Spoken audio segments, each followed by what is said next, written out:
Welcome to the Buy Box Bandits podcast.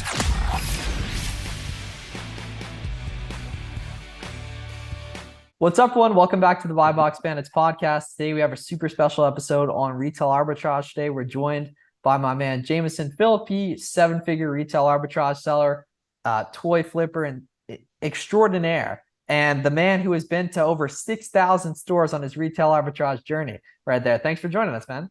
Yes, sir. Thank y'all for having me. Appreciate y'all. Yeah, absolutely, man. We had a great YouTube stream last night with the boys. I figured let's hop on again, give some value podcast-wise and everything, man. But you have a super inspiring story that's going to be really valuable for a lot of people to hear. So could you kind of take us back to the beginning Amazon-wise, and then we'll walk through that and talk through some retail arbitrage stuff too? Definitely, fellas. Yeah, I've been full-time on Amazon now about 9 years. Started one on of the eBay. OGs, for sure. Yeah, one of the OGs. Thank you. Yeah, I started still. I don't want to jump into like all the details on that stuff because I started similar to like a lot of people. Started with no money, built a business up. But I did come from a background of like tons of drug use, and I've been to rehab 4 times, and was evicted from my apartment and became homeless, and was just out doing really bad stuff with my life before I jumped into Amazon because of drugs, and drugs pretty much just took over my life. And started, stealing and committing crimes to acquire money for drugs.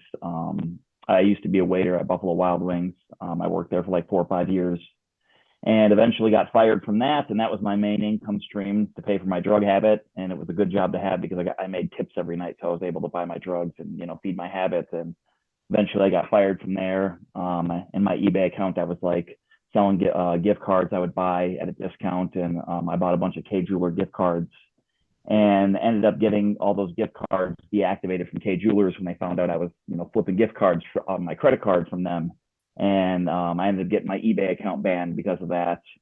And it was just a downward spiral from there. Eventually got sober after my 4th time in rehab, and eventually started doing eBay again, found Amazon. And when I started Amazon, there wasn't a lot of info out there on how to learn and what to do. It was all trial and error. There was no videos, no courses, no nothing, so it was all trial and error, and stuck with that.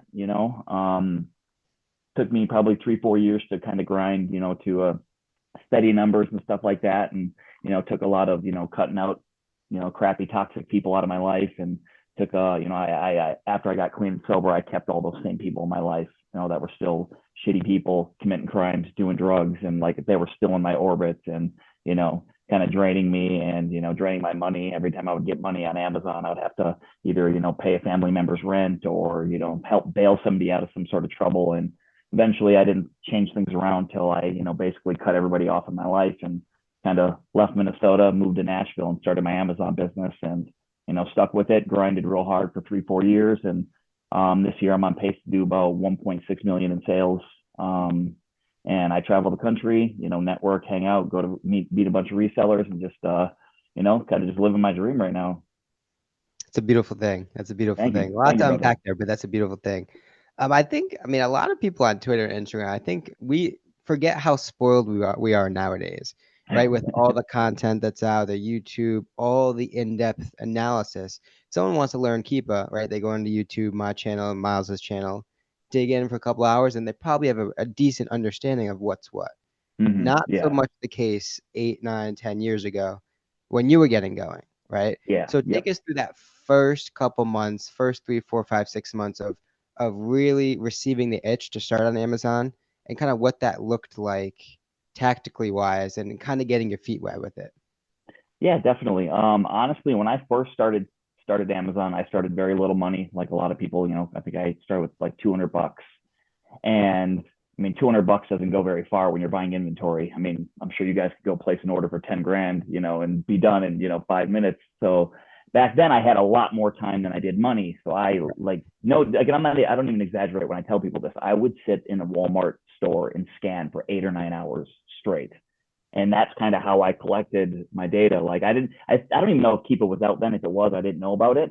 And I think at the time, my scanning app, what did I use? Profit Bandit, I think it was called, or something like that. Like one of the oldest school like scanning apps. And I would literally scan everything down the aisle, and I was so like old school, like, and not very tech savvy. I would write down like my info, like, oh, this, da da da, like, and kind of get an idea.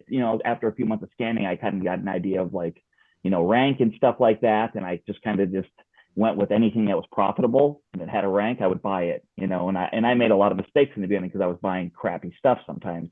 And I actually met some guy online, and he had an OA list thing, and I bought it. It was like $60 a month, and I bought it very early on. And I remember my first flip on there was some Disney plushes from Disney.com. And then by the time I got them and shipped them in, like, I made a few bucks on them. But the list that was out, it was also a crappy list that I didn't know at the time. I didn't know any better, so I was buying all this stuff, and I eventually was losing money on it all because it was just not good stuff. It wasn't moving. And just basically over trial and error over like 6 months, it was just literally scanning probably, I don't even know, tens of thousands of items. I mean, I literally would go down the toy aisle and scan every single item.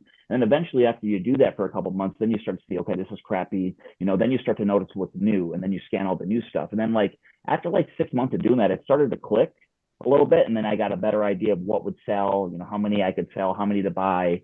And I kind of just slowly did that. I remember, like, when I first heard about Keepa, like, I was like, I'm very stubborn. Like, I was like, I'm not using this. Like, I don't need Keepa. Like, I didn't start using Keepa probably till like maybe like 3 years ago, I think. Dude, whoa. Yeah. Okay, Yeah. that's wild. Yeah, I was stubborn old man. That is wild. Yeah, there's a funny story circulating about Cody doing something similar. Yeah, that's awesome. That's hilarious. And like that shows them, man. I mean, because you had a ton of your own data. Forget the Keepa data. You had, at this point, you think you've scanned over 1 million products, probably? It's got to be, right? No, it's got to be. No idea. So for I context, wish I could figure that out. Yeah, so I've been going hard with OA on Telegram for about 18 months, right? And I've looked at about 80,000. I've scanned around 80,000. Oh, it keeps track of that? Yeah, so if Dude, for anyone that's listening, solid. Okay. on if you go to selleramp.com, you go to your history and you can see your scans, your RA, that anything you scan with that, basically. Okay. Yeah. So for example, our buddy Warner, so he has a bunch of VAs, he has over 1 million products scanned. So you gotta have, bro, you got it, especially because with RA you can scan stuff faster. With OA, you gotta analyze it, right? Yeah. You gotta manually enter exactly, right? So you probably definitely have over 1 million. Okay. And RA is so much less tactical, right? Especially getting going. You don't have a sales rank staring at you in the face. Yeah. Right. So you have to click in and research everyone, or else you don't get any data. I remember, like, when I first, like, about a year in, like, the new thing at the time was like you could like go to someone's website and get the sales rank chart. And I remember I printed that stupid sale, and that was like my T of what I would go off of. Oh, well, this means it's this, like, not knowing that the rank could be 200K today, but it could be 20K tomorrow because 30 sold or something like that. Like, I was so old school, like prehistoric dinosaur days. Like, we would all print these sheets of all the top sales ranks, and that's what we would use to like buy stuff way before like we knew about Keepa and stuff like that. Yeah. So what I really like about your journey is like what kept you going initially when you weren't good at it? Because that's the biggest thing, man, is people quitting too early, right? Because if you stick with it for like a year, like it's probably gonna work if you do enough, right? But what kept you going initially? Because I like super know what kept me going and everything. Honestly, at the time I felt I had no other option. Like, when I got clean and sober, I pretty much for like 3-4 years I got addicted to World of Warcraft after drugs. And I literally, like, kid you not, played World of Warcraft in my basement every day, sun up to sundown, for like 4 years. And when I, was sick of being a loser, I was like, okay, I should probably go and get a job. Nobody would hire me. I mean, nobody. I mean, I applied at over 100 places. I would get tons of interviews, second interviews. Nobody would hire me. And then eventually, in that I found Amazon and stuff, and it was like, like I didn't have another option. So it was like Amazon. Like, Amazon was my full-time income, even when I wasn't making full-time income. Like, that was literally eBay and Amazon were my only source of income. And so I was like living off of that while I was trying to like grow at the same time and trying to find a job, and nobody would hire me. So it was like, this has to work, At the time, I was probably making anywhere from probably $300 to $600 a month profit on eBay, which at the time was a lot of money for me because I was sleeping on my friend's floor in Nashville. I think I had like maybe a cell phone bill. I had an old crappy car. I didn't even have car insurance. I drove around for like 2 years without car insurance. Like, couldn't afford it, So making $300, $400, $500, $600 a month on eBay was more than enough to survive on because I wasn't paying rent and stuff. So I was able to keep flipping that back into inventory. And so it was pretty much, I had no option, I was still doing eBay, making the few $100 a month while doing Amazon. So I was like, I just stuck with it, and I felt like that was the only option I had to go There with. we go. And that's why it worked, was you stuck with it long enough to start to see the nuances, the intricacies. And that's what basically everyone that quits doesn't take the time to do. Because if they did stick around with it for a while, it would end up working naturally, right? Because you start to see those things, you start to get lucky here and there. You start to maybe meet some other people in the space and everything. Talk through just how it's changed overall, whether it be a lot more people doing it, easier access to information. Like talk through, as someone who's seen it go by, right? Like what's really changed? Is it easier? Is it harder? That kind of thing. I I think it's a lot easier, but at the same time, it was challenge. It was very challenging for me because, like I said, I'm a dinosaur and I'm stubborn and I stuck in my old ways. Like I remember, probably I'd say pre-COVID, 4.5, 5 years ago, I could walk into any Target, buy any common item and that it was profitable and send it into Amazon and make money on it. Now it's like fast forward to now, you can't do that anymore. And I stuck with that, I think, for a couple years longer than I should have, where I would just go buy the common stuff at Target. And it's like by the time you get to Amazon, it's like there's 50 new sellers on it and you're losing. And I was stubborn. I kept sticking with that business model when it wasn't working, for probably a good, year and a half, 2 years, when I was living in Jersey, right when around COVID and stuff like that started. And so I had to personally, like, one, check my ego because I was being old and stubborn and thinking like, oh, I can beat the system. I can make this work. And it wasn't working. So it's like Target and Walmart used to be my main stores I did RA at. Now it's like they're probably at the bottom of my list now because it's just not the same. And we do definitely have a lot more competition. I remember going out into stores, 4 or 5 years ago. It's like I would probably see 2 or 3 resellers a year, and that's me traveling the country. It's like now I go out, like I could see 2, 3 sellers in one store at a time, so there's a lot more competition, but we do have access to more information, and Amazon is growing at an astronomical rate. So it's like we do have that going for us. So you just got to be smart about what you're doing because there is a lot of us out there. I mean, and improving, because exactly. Your rate of learning should drastically outpace any macro trend of other people joining. Yeah. It's with people complaining about like price tanking and stuff, like get better. You know what I mean? It's less people aren't going to start doing this. Just get better. You know what I mean? And that's empowering too, to realize that you can, right? Because there's people, you go to their storefronts, you can see prices are all stable or prices are going up. They know something you don't. You got to position yourself to figure that out. Right. Exactly.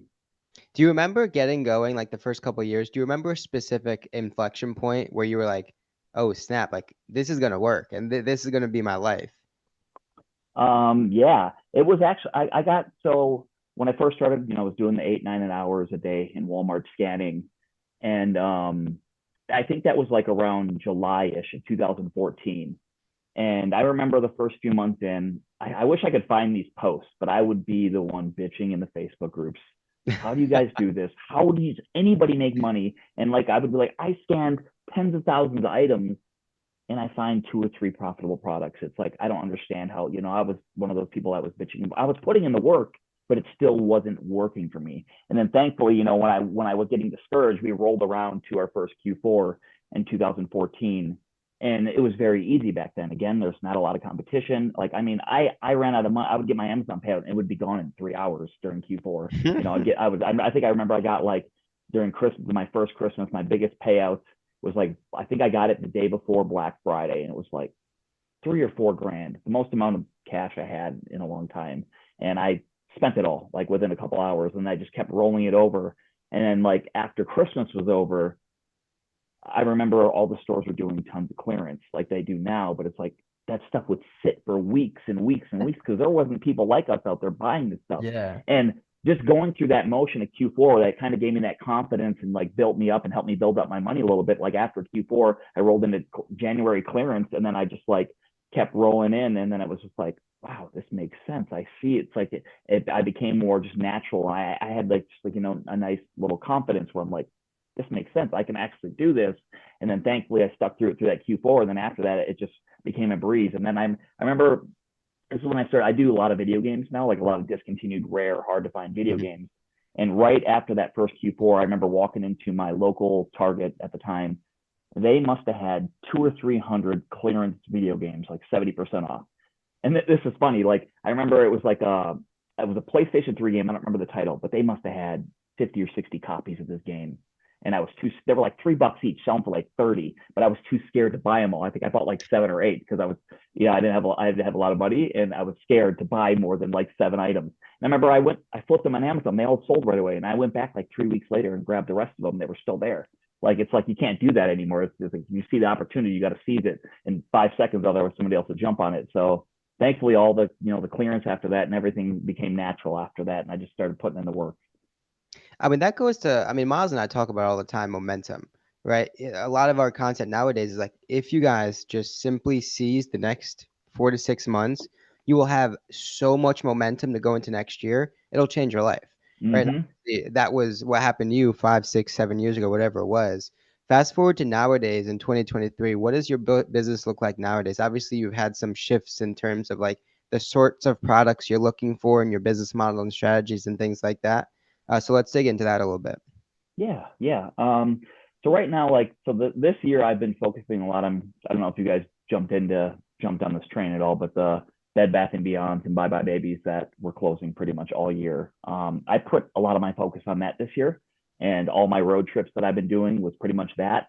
And a lot of that really, set me up because you're getting a lot of that stuff 50 to 80% off retail, and you're making pretty good margins on that. So I've been focusing a lot on that to help build up my cash, so that way I can do more wholesale. I've been doing a lot of wholesale and toy buyouts from liquidators and stuff like that, where I can buy all of their inventory and then just trickle it out over the next, year or 2 years.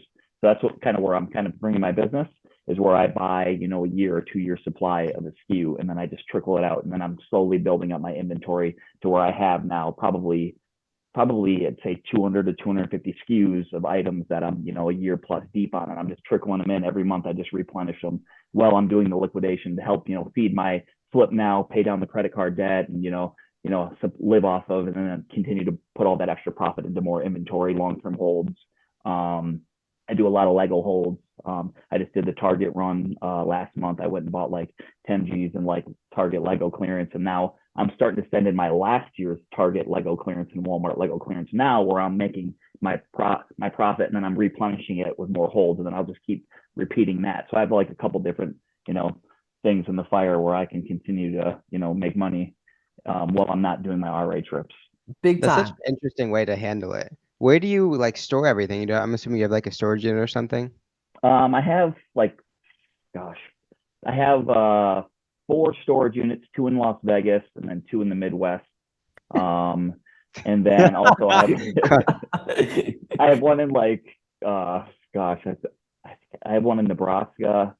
And then because I had bought so much stuff that I didn't have room for it, and I got such a good deal on it. It was like 95% off retail. Yeah, I'm just like, all right, I'm just gonna leave it here for like 6 months, and I'll come back. He has a notes pad that has all that. Yeah, Rodriguez is gonna be looking for that storage unit. Yeah, GPS locations of all the storage units across the country. And then I also have a prep center too, where they hold my long-term hold stuff for me too. Oh, that's nice. What I do with them, I can, replenish long-term and my wholesale stuff through them. I have a prep center in Missouri and a prep center in Illinois where they do some of my wholesale stuff for me that I have them replenish for me every month as well. Cool. Sweet. Okay. And can we talk more about the traveling side of things? Because I think, or I'm actually sure a lot of people start this to get the flexibility of time. A lot of people aspire to travel. I've, at least the past couple of years, been just kind of the type of guy I want to sit at home and work on the computer all day. A lot of people aren't like that though. And a lot of people would aspire to have a similar situation to what you got going on. So can we dig a little bit more deep into the travel side of things, Airbnbs, hotels, retail arbitrage, closeouts, meeting other resellers, that kind of thing? Because I feel like we could do a whole podcast just on that. Yeah, for sure. Yeah, man, I love to travel. Like I admire that you can sit home. Like I try to sit home and do the OA online. Like I could sit home for like a week or 2 weeks, and then it's like I get like, oh, fuck, I gotta get out of the house. Like, so I love just being able to hang out with people and like meeting up with, I meet up with Romer and Avery last month, and just, I love being able to travel and the freedom that it brings. I love like waking up in the morning and not knowing where I'm going to go. I have no plan. I hate that. Yeah. At least currently. I just wake up in the morning and it's like, I want to drive to New York. I want to drive to Miami. Like I can just go wherever because I know that's what it's all about. Stores are. Oh man. Yeah. But yeah, so I mean, I just been traveling and hitting up I love focusing on regional stores in certain areas, and when they run certain sales and stuff like that, or, you know, a lot of small regional stores will close throughout the year where like maybe like 2 or 3 locations and it's not on anybody's radar. I'll drive across the country and go hit those stores and, you know, make a deal with the liquidation companies and stuff like that and buy out the stores, or at least cherry pick all the good inventory. And that could pay for the whole trip. And then I'm able to travel for 2 months and kind of just, you know, do a little bit of RA, but then mostly just see friends, eat food, and, you know, get some good content and stuff like that. Completely off the cuff, off the dome. Is there one state, if you had to say one true. state? Yeah, I like that. Or region. Yeah. I like that. If you have to say, what's been your most profitable state? Well, Nebraska's got to be up there if you got or that could have just been one big opportunity though. That was just a one-time thing. When I lived in Minnesota, my favorite 2 states were this was, you know, 6-7 years ago, but my favorite 2 states were Iowa and Nebraska back then. And I couldn't even tell you what Iowa is. Yeah. Most people don't know unless you live by it. But I would probably say Pennsylvania and New Jersey are probably my 2 most profitable stores. Sales tax wise and distribution wise makes perfect sense. Yeah. Yeah, that's a great. I mean, people that live, if you live in New York, New Jersey, or 3-hour surrounding radius, I feel that is the best place in the country, hands down, to live for RA. Like I remember when I lived in Jersey, like I had a Target 5 minutes from my house. Like there's so much opportunity there. I could probably only go to my local Target 5 minutes away, maybe once a month. Like, because there were so many stores that I didn't, like, I would go to Pennsylvania, Maryland, Delaware, Connecticut, you know, Vermont, like freaking, you could go everywhere. So if there's a good opportunity, you have the opportunity to hit, you know, 500 stores in, you know, a few weeks. If you're going after a certain item or something like that, you can crush it. You know, I used to do, when I lived in Jersey, I don't know if you know the store Harmon Face Value. It's part of Bed Bath & Beyond and Bye Bye Baby. I'll actually show you guys. I have it on my shelf here. Boom. Okay, let's check it out here. Yeah. This is my last prize trophy from this store, but this is a shampoo brand called Fakai. Oh, sorry, here. Sorry, well, it's the blurry thing, but it's a 2-pack of shampoo. And this was basically my replen for over like about a year. I sold well over 100 grand just in this product right here. Crazy. And when I lived in Jersey, I would literally, they kept replenishing them every week. These would be $25. I would break them open and sell them singly for about $30 a piece. I would use my 20% off. They'd let you use your Bed Bath & Beyond coupons, 20% off. And I would buy like 1,000 of these coupons on eBay, and then just bring them in with me and get 20% off of the thing. And then I would flip them all and I would just bubble bag every single one of them. And I sold tens and tens and tens of thousands of these things. And it was like every day in my backyard. It was probably one of my best flips I've ever had on Amazon. And it was just you know, being in Jersey and Pennsylvania. Did you ever spend much time in Florida with all those like renowned Nike outlets that are so close? Or to be honest, I suck at Nike so bad. I go and it's like I could spend 2 hours in there and I'll be lucky if I spend $100. And it's like I bought some shoes at Nike, I think earlier this year, and they never even sold. Like I'm still sitting on them. Like I just don't get it. It's one thing I try. Yeah, like you have deep roots elsewhere though. You know what I mean? You have deep roots. So like what's cool is like, you know what I mean, that you're pretty much giving the antithesis to everything of what Garrett and I normally talk about, and it still works. That's what's great. You know what I mean? People, you know, it's important for us to do episodes like this and everything because people see the different, you know, lifestyles you can achieve, different business model you can run, stuff like that, basically, and everything.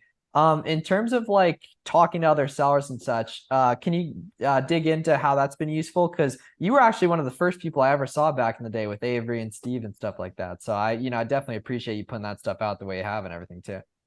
Yeah, man. Yeah. This kind of goes back to why I started like, you know, being really big. And I you know, the word networking, I don't really like using that word. I hate it too, but it's what you have to say though. I just use it to use it, but you know, making friends, you know. Yeah, exactly. And when I first started, you know, I'd be the guy complaining in the Facebook groups. I remember eventually I found a free Facebook group, an Amazon reseller group. And I kept posting in there to the point where I don't know how to do this. I want to do Amazon. I will pay you money, you know. And like, I don't even remember the names, but I remember there was a handful of people just being absolute jerks to me. Like just being, I don't even remember what they said, but it's still to this day, I remember how rude they were to me.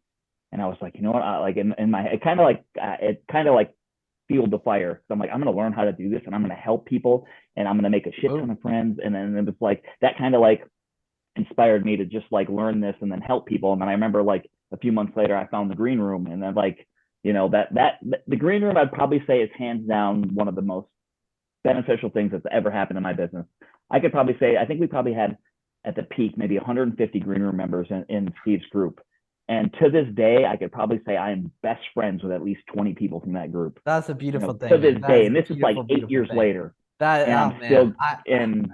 It's been beautiful. huge. It was great. Steve is one of my best friends. I have a lot of good friends that I still talk to every single day from that group that are still reselling today. And it just keeps getting better. More good alpha keeps being shared. Everyone's comfortable sharing more. It compounds like crazy. And when you're new, you don't see that because you haven't given it any time to work. You've never stuck at something for a while. And, you start seeing those things really come together. That's a beautiful thing, man.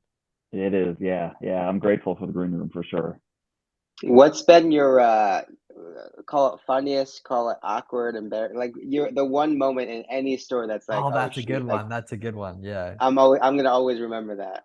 Man, I guess I would say one of the first times Target security. The funny thing is, like, I've had a lot of silly little things, but nothing major that's like, oh my gosh. Like, I remember the first time Target security was following me around. I remember this Shopkins was really hot, and I had found some really rare Shopkins dolls, and I'm loading them up in the cart. And I would say maybe 3 or 4 feet behind me, the guy's got a walkie-talkie, plain clothes, the undercover security.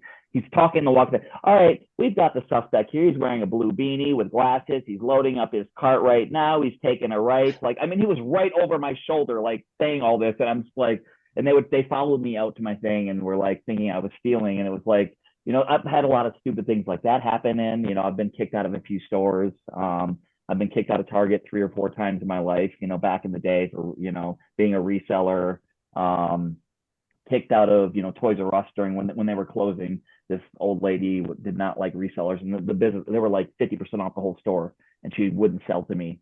And they like kicked me out of the store. It's so much more work for them to do that bullshit too. It makes and I was like, kindly, I'm not putting this stuff back. It was like 4 carts full of stuff. I just walked out of the store and left and went to the next Toys R Us. Yeah, but whatever. I've been blessed not to have any super crazy stories and crazy things happen. Thankfully, no one's ever tried to rob me or steal from me or anything like that. Even like little stories like that would scare a lot of people away. Like the confrontation of getting kicked out of a store. They would much rather have weird confrontations for 50 years at work than get a little. Well, it's crazy, man. It makes no sense to me, but the world's built by people like us that'll go out and do shit. So whatever. The people that are like scared to go up at the register and not know what to say. Oh, I'm donating it all. Yeah, just don't say anything. Yeah, you don't have to say anything. Yeah. And I'm always super honest. Like, I'm very big in profiling people when I go check out at the checkout. Oh, I'm sure. Yeah, definitely. You have to be, obviously avoid people that look cranky, look like they're, by the book and like having a horrible day or even a horrible life. Honestly, younger people are the best people to go. Like, because it feels like more the younger generation is very hip onto the whole like hustling and side. Well, and we don't care as much about the big companies too. Like, exactly. Because we rather know that some person gets the money than Target, like getting $12 an hour, like not letting you check out on, what I mean, just makes no sense. And that's also, what I mean, they understand that this is probably not the last job they're gonna have. They're probably not gonna be there for 30 years, whatever, basically. With that. And then what are some beginner RA mistakes you think a lot of sellers make? Maybe feedback you've gotten, people asking you questions, that kind of thing. I would say just being able to adapt. And, definitely being open to there's so many different softwares and different things that we can use and learn to grow from. And that was one that I struggled with. Like, I was so anti-Keepo when I heard about it. Like, no, I don't need that. I know what I'm doing. Like, blah, blah, blah, blah.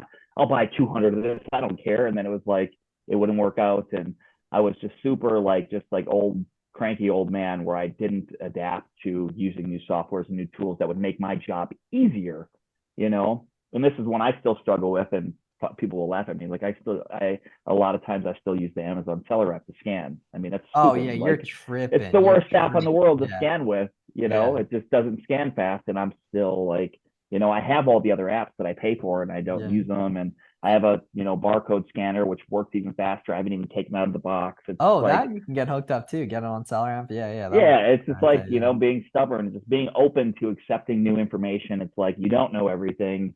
just, you have the tools. Like, and this is why I really admire about you guys and a lot of the younger people. Like, there's people that are, 18 to 20 that are doing double what I'm doing, because they're adapting. There's so much information, they're accepting the information, and they're like, utilizing all the tools that they have. So it's like you got someone who's who's 18 years old doing 3 million a year, while I'm over here, driving around the country, squeezing out 1.5, So it's like, it goes like to show you all the good tools that we have at our hand, like how fast you can grow and how good you can adapt. And, you could outdo someone like me that's been in the game for 10 years and I'm still, only doing, $1 million a year. Got you. Sounds good, man. And then where can people find you on social media?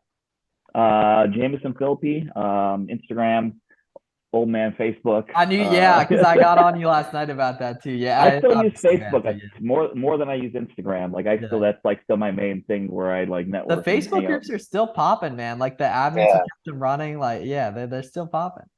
Yep, and YouTube, same thing. I go live on YouTube, decent amount of times, and answer questions and stuff like that. Cool.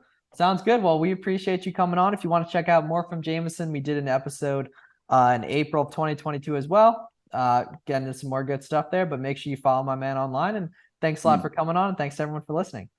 Appreciate you guys. Thank you. Cool.